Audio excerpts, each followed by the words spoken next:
జోహార్ తెలంగాణ అమరవీరులకి, జోహార్ Telangana అమరవీరులకి. Okay అన్న, ఉండండి ఉండండి ఉండండి ఒకసారి ఉండండి.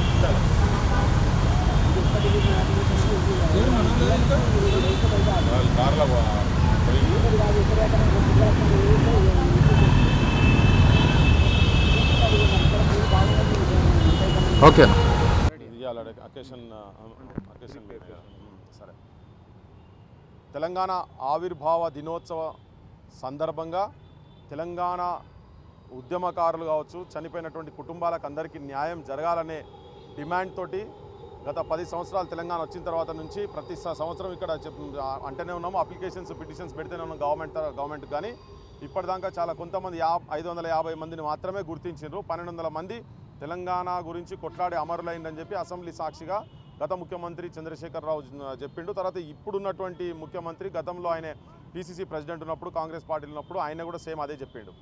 కానీ ఇప్పుడు వచ్చి 6 నెలలు ఆయన కూడా మొత్తం అందరి మందికి ఇవ్వలేదు. ఇప్పుడు ఈయన వచ్చిన తర్వాత కూడా కనీసం ఆ కుటుంబాలందరికీ న్యాయం జరుగుతుందేమో, వాళ్ళు పాస్ చేసినటువంటి జీవో 80 ప్రకారంగా అందరికీ ఇవ్వాలని చెప్పనేది చేసిండ్రు. అది ఇప్పటివరకు రాలేదని చెప్పి మేము మొన్న కూడా గత 6-7 రోజుల కింద కూడా ఇక్కడికి వచ్చి దశాబ్ది ఉత్సవాలు జరుపుకునే టైంలో అందరు కుటుంబాలు తెలంగాణకు సంబంధించినటువంటి కొట్లాడిన అన్ని కుటుంబాలు కూడా సంతోషంగా ఉండాలని చెప్పని మా ఆకాంక్ష ఉండే. సరే, వేరే అంశాలు ఇంకా చాలా ఉన్నాయి తెలంగాణకు సంబంధించినటువంటి నిరుద్యోగ సమస్య కావచ్చు, బడుల సమస్య కావచ్చు, కాలేజీల సమస్య కావచ్చు, ఫీజుల సమస్యలు కావచ్చు, బెల్ట్ షాపులు కావచ్చు, ఇవన్నీ చాలా సమస్యలు. కానీ పర్టికులర్గా కనీసం ఏ ఆకాంక్షల గురించి అయితే ఏ రాష్ట్రం గురించి అయితే ఇక్కడ 1200 మంది చనిపోయినరో వాళ్ళని మాత్రం ప్రాపర్గా ఎంక్వైరీ చేసి పెట్టమని చెప్పినాం.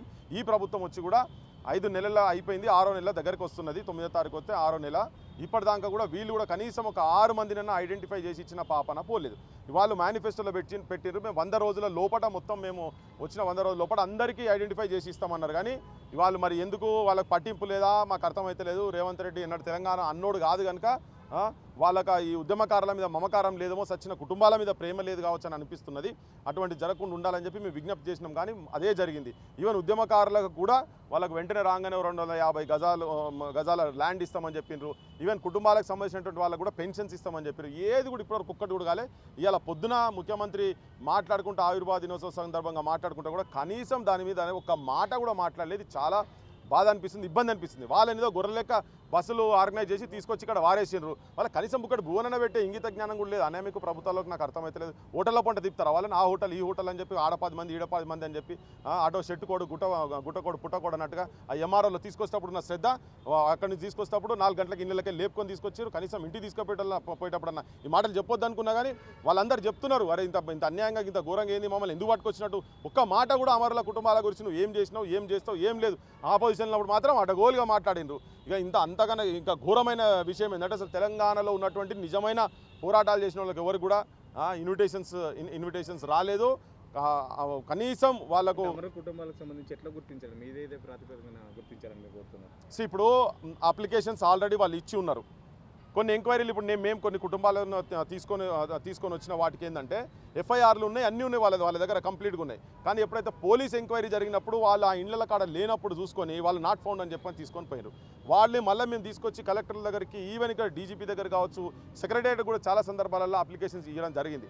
వాళ్ళ ఇళ్ళకి ఇప్పుడు ఇక్కడ తీసుకొచ్చి కూడా ఈ వారం రోజుల కింద ఇక్కడ కూడా జరిగింది. పోయిన సంవత్సరం కూడా ఇటుకి తీసుకొచ్చి పెట్టి వీళ్ళందరినీ చూపించినాం తెలుగు ఉండే రోజు. సో అవన్నీ మొత్తం చూపించినాం. అట్లీస్ట్ ఆ కుటుంబాలను చూసుకొని ఎంక్వైరీలు చేసుకొని నిజంగా చనిపోయినరా లేదా. కొంతమంది ఇప్పుడు ఇవాళ ఒక లిస్టు తీసుకొచ్చి పెట్టిన, నిన్నగాక మొన్న చీఫ్ సెక్రటరీ నుంచి ఒక లిస్టు బయటకు వచ్చింది. దాంట్లో ఎంత తప్పుల తడక అంటే 442 మంది ఓన్లీ హార్ట్ అటాక్స్ అని చెప్పని తీసి లిస్టులో పెట్టారు. ఏదో మేము అడుగుతున్నందుకు ఆర్భాటంగా తొందర పడి అన్ని తప్పుల తడక అయిపోయింది. అది రిపిటేషన్స్ వచ్చినాయి, నేమ్స్ రిపిటేషన్స్ వచ్చినాయి కంప్లీట్గా. అశోక్, సురేష్, నరేష్, గీత, సువర్ణ, అదే చెప్తున్నా. అసలు వాడు ఐడెంటిటీ లేదు. ఒక ఆదిలాబాద్ జిల్లాకి వెళ్ళి ఒక అనిల్ అనే పేరు ఉంటుంది, మళ్ళీ అనిల్ అనే పేరు ఇంకొక దగ్గర ఉంటుంది ఆదిలాబాద్ జిల్లా. ఈ అనిల్ ఎవరు, సన్నాఫ్ ఎవరు, ఆయన ఇంటి పేరు ఏంది, ఆయన అడ్రస్ ఏంటిది, ఎక్కడైంది, ఏమైంది, ఏం లేవు అంత మొత్తం. అంటే మేము అడుగుతున్నాం కాబట్టి ఏమైనా 1200 మంది అనగానే ఎవరు కూర్చొని వాళ్ళు లిస్టులు తయారు చేసిరట. వాళ్ళని అడుగుతూనేమో ఏమంటారంటే కోదండరామ్ పెట్టినండి. ఈ కోదండరాములు ఏం చేస్తున్నారు, వీళ్ళు ఏం చేస్తున్నారు, ఈ గవర్నమెంట్ ఏం చేస్తున్నది, నీ పోలీస్ వ్యవస్థ ఏం చేస్తున్నది, నీ ఎంఆర్ఓ వ్యవస్థ ఏం చేస్తున్నది, నీ అప్లికేషన్స్ నీ దగ్గర ఇచ్చినాయని మేము పల్లీలు బఠానీలకు మళ్ళీ పేపర్లు చూసుకుంటూ కూర్చోవాలన్నా? కుటుంబాలలో ఇక్కడ నువ్వు ఏదైతే ప్రగతి భవన్ తీసేసి ప్రజాభవన్ అన్నవో అక్కడ కూడా అప్లికేషన్స్ ఇచ్చారు కదా. సో ప్రాపర్ ఎంక్వైరీ ఇప్పటికే జరగనుండే దాని మీద 24 గంటలలో నాకు మొత్తం రిపోర్ట్ నా టేబుల్ ముంగట ఉండాలంటే ఉండాలి. మేము ఇంత వారం రోజుల నుంచి మొత్తుకుంటున్నా కానీ ఇంకా వాళ్ళ మొత్తం తప్పులు తడక చేసే లిస్ట్ మొత్తం అవునబ్బా. పర్సనల్గా పిలిచి మాట్లాడుండి. నామ వాళ్ళతో మాత్రం వేడుకలు అయితే నువ్వు అఫీషియల్గానైతే నువ్వు మన చీఫ్ సెక్రటరీ నుంచి లెటర్లు అయితే పంపించినావు కదా. 17 పేజీలు 18 పేజీల లెటర్లు పంపించినావు. నువ్వు మొత్తం జిల్లా యంత్రాంగానికి నువ్వు ఇన్స్ట్రక్షన్స్ ఇచ్చినావు కదా. పంపించి ఇప్పుడు జిల్లాకలు ఆర్ఐలను ఎంఆర్ఓలను పట్టుకొని బస్సులు వేసుకొని నువ్వు ఇక్కడ దాకా తీసుకొచ్చినావు కదా. ఆర్భాటాలు చేసి ఎవరైనా తీసుకొచ్చినావు.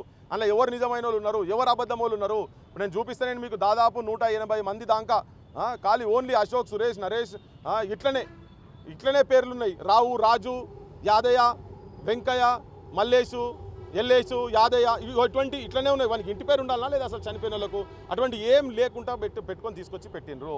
మేము వినేది ఏంటంటే ఇప్పుడున్న కాంగ్రెస్ ఎమ్మెల్యేలు గుర్తించి వాళ్ళే తీసుకున్నాం. అరే కాంగ్రెస్ వాళ్ళు ఎమ్మెల్యేలు, ఇప్పుడున్న కాంగ్రెస్ వాళ్ళు ఎమ్మెల్యేలు ఎవడన్నా తెలంగాణ ఉద్యమంలో తిరిగినాడు అబ్బాయి? అందరూ మొత్తం రాజశేఖర రెడ్డి ఇంటికాడ కూర్చున్న వాళ్ళే, చెప్పరాసిన ఒకరు చేసిన వాళ్ళే. కొందరు రాజశేఖర రెడ్డి ఇంటికాడ చెప్పులు మోసిన వాళ్ళు, కొందరు ఈయన చంద్రబాబు దగ్గర బూట్లు నాకిన వాళ్ళే. వాళ్ళకి ఉద్యమాలకారులతో సంబంధం ఎక్కడిది? వాళ్ళేనాడు ఉద్యమాలలో తిరిగినరు. వాళ్ళు పోయిన సంవత్సరం తెలంగాణ ఇచ్చిన తర్వాత, తెలంగాణ రాష్ట్రం ఆవిష్కరించిన తర్వాత 2014లో అమరుల కుటుంబాల మీటింగులు పెడదామంటే వాళ్ళకి 5 మంది కూడా రాలేదు. చెప్పులతో కొట్టిరు కాంగ్రెస్ ఎమ్మెల్యేలు అప్పుడు. అరే మమ్మల్ని ఇంత గోసపుచ్చుకున్నారు, ఇంతమంది చచ్చిపోయిన తర్వాత ఇలా రాగానే మీ దగ్గర రావాలన్నా అంటే అప్పుడు హనుమంతరావు వచ్చి నా దగ్గరకు వచ్చి అరే నువ్వు ఇట్లా మాట్లాడడం, నువ్వు నాకు ఈ కుటుంబాలతో మీటింగ్ పెట్టాలా భయ్, మీటింగ్ కావాలని చెప్పానంటే మేము ఆర్గనైజ్ చేసి 188 మందిని తీసుకొచ్చి రాణా ప్రతాప్ హాల్లో, ఇక్కడ అంబర్పేటలో రాణా ప్రతాప్ హాల్లో తీసుకొచ్చి మీటింగ్ పెడితే చెప్పిన వారు జయరాం రమేష్, కొప్పులరాజు సాక్షిగా మీరు వచ్చి మేనిఫెస్టోలో పెడతా అంటేనే, ఆయన మేనిఫెస్టో కమిటీ చైర్మన్ కదా, మీరు అమరులకు ఏం చేస్తారో ఉద్యమకారులకు ఏం చేస్తారో మీరు చెప్తా అంటేనే మేము తీసుకొచ్చి ఆ మీటింగ్ ఆర్గనైజ్ చేస్తామంటే ఒక్క నయా పైసలు లేకుండా అందరినీ వాళ్ళని బస్సులలో తీసుకొచ్చి ఇలా గవర్నమెంట్ మెకానిజం ఎట్లా చేసిందో అట్లా మేము తీసుకొని వచ్చి అక్కడ పెట్టి మీటింగ్ పెట్టి ఆ మీటింగ్లో కుటుంబాల తరఫుకి వెళ్ళి మాట్లాడినాను. మేము ఎవ్వరికి సోయలేదు జానారెడ్డి, ఎవ్వరికి తెలంగాణలో ఉన్నటువంటి కాంగ్రెస్ వాళ్ళు చాలా కొద్ది మంది, ఒక 4-5 మాత్రం కొంచెం అటు ఇటు ఢిల్లీలో ఎంపీలు ఉన్నప్పుడు కాంగ్రెస్ వాళ్ళు మాట్లాడారు. దాన్ని కాదనేది ఏం లేదు. కానీ కింద ఉన్నట్టు ఇవాళ కొత్తలు వాళ్ళ చేతులలో కూడా ఇవాళ లేదు కదా ఆ పార్టీ. ఇలా ఎవరబ్బా మొత్తము మన ఏంది మైబాద్ ఇన్సిడెంట్లో తుపాకులు పట్టిన వాళ్ళకు ఇలా మంత్రి అయ్యిండు, ఇంకోటి ఎమ్మెల్యే అవుతాడు. నిన్నటిదాకా ఎన్కౌంటర్ చేసినాడు ఒకటి ఎమ్మెల్యే అవుతాడు. చంద్రబాబు వెంబడి తిరిగిన వాళ్ళు ఒక ఎమ్మెల్యే. ఎటువంటి ఏరియాలలో వరంగల్ అసొంటి గడ్డల ఇక్కడ నీకు మొన్న ఎవరికి ఇచ్చారు? ఇక్కడ దానం నాగేందర్ ఉద్యమకారుల మీద లట్లు బట్టి తిరిగినోడు దానం నాగేందర్. ఎవడెవడో వీళ్ళందరూ ఎక్కడోళ్ళు, వీళ్ళ అడ్రస్లు ఏంటి? బిజినెస్ మ్యాన్లు వీళ్ళందరూ. ఏదో ఉంటారు కేసీఆర్ భాష వెళ్ళిపోయి లంగాలు, లఫూట్లు, లుచ్చాలు అంటారు కదా, అటువంటి వాళ్ళందరినీ తీసుకొచ్చి పెట్టి ఈ కాంగ్రెస్ వాళ్ళు ఇచ్చే లిస్టులు వీళ్ళు నేను అనుకుంటా వాళ్ళ దగ్గర ఏమైనా పైసలు మాట్లాడుకొని తీసుకొని ఉంటారు. వీళ్ళ బతికే అంతా కదా, వీళ్ళు ఇప్పటిదాకా చేస్తున్నదే కదా.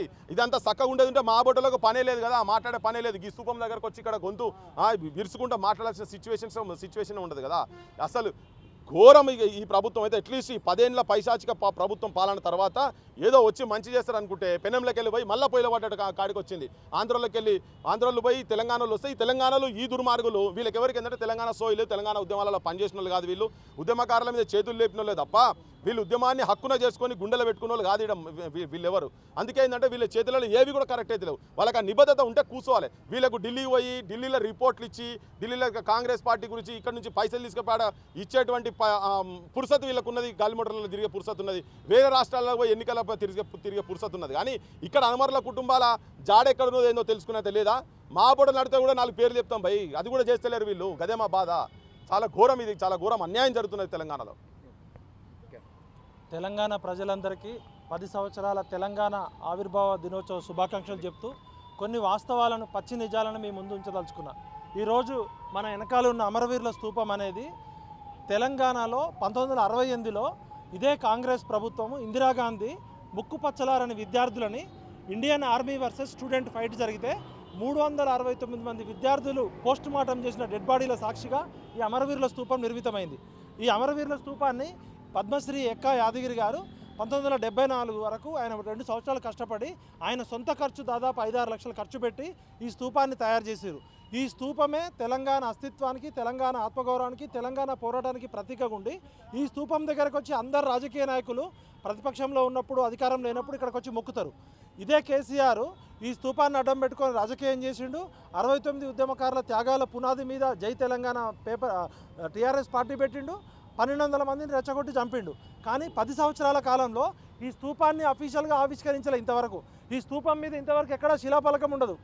ప్రజలారా గమనించండి, 4 కోట్ల ప్రజల త్యాగాలకి ప్రతీక అయిన ఈ స్తూపం ఇంతవరకు 1974 నుంచి 2024 వరకు 50 సంవత్సరాల కాలంలో కనీసం రాబోయే తరాలకు కానీ ఇప్పుడున్న యూత్కి ఈ స్తూపం మరి ఈ పార్కు ఎంటర్టైన్మెంట్ కోసం జరిగిందా, ఈ స్తూపం ఎందుకు జరిగింది, ఈ స్తూపం వెనకాల ఉన్న కథ ఏంటనేది శిలాఫలకం ఉండాలి కదా. ఇప్పుడు మనం ఢిల్లీలో పోతే ఇండియా గేట్ దగ్గర అప్పుడు 2వ ప్రపంచ యుద్ధంలో చనిపోయిన భారత వీరులందరిది ఉంటుంది. జలియన్ వాలాబాగ్లో చనిపోయిన స్వాతంత్ర సమరయోధుల చరిత్ర ఉంటుంది. అంటే 1969 ఉద్యమకారుల చరిత్రను చెరిపివేయడానికి గత కేసీఆర్ 10 సంవత్సరాల కాలంలో పనిచేసిండు. ఇది పక్కకు పెట్టి దీన్ని ఇనాగ్రేట్ చేయకుండా అక్కడ సచివాలయం ఎదురుగా ఒక అర్థం కాని దీపం పెట్టి ఆ దీపం వెలగదు. అది ఎక్కడైనా అమరవీరుల దీపాలు వెలుగుతుంటాయి, నిత్యం స్ఫూర్తినిస్తాయి. కేసీఆర్ ఆ విధంగా చేస్తే మార్పు కావాలి, కాంగ్రెస్ రావాలి, ప్రజాపాలన దొరల పాలన పోవాలని చెప్పిన రేవంత్ రెడ్డి గారు మరి అహంకారంతో చేస్తున్నాడా, అజ్ఞానంతో చేస్తున్నాడా, అపరిపక్వతో చేస్తున్నాడో తెలియదు. కానీ ఇవాళ ఉత్సవాల పేరుతో ఉద్యమకారులను అవమానించారు. నిజమైన ఉద్యమకారులకు ఎవరికీ ఆహ్వానాలు అందలేదు.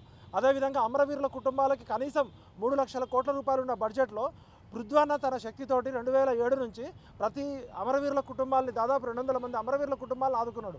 మరి ప్రభుత్వాలు ఎందుకు చేయట్లేదంటే వీళ్ళకి తెలంగాణ సోయి లేదు. ఎద్దు పుండు కాకికి ముద్దు అన్నట్టు శవాల మీద పేలాలు ఏరుకునే ప్రభుత్వాలే తప్ప తెలంగాణ అమరవీరులని, తెలంగాణ ఉద్యమకారులని గౌరవించిన ఏ ప్రభుత్వం అయినా తెలంగాణ ఉద్యమకారుల ఉసురు తప్పదు.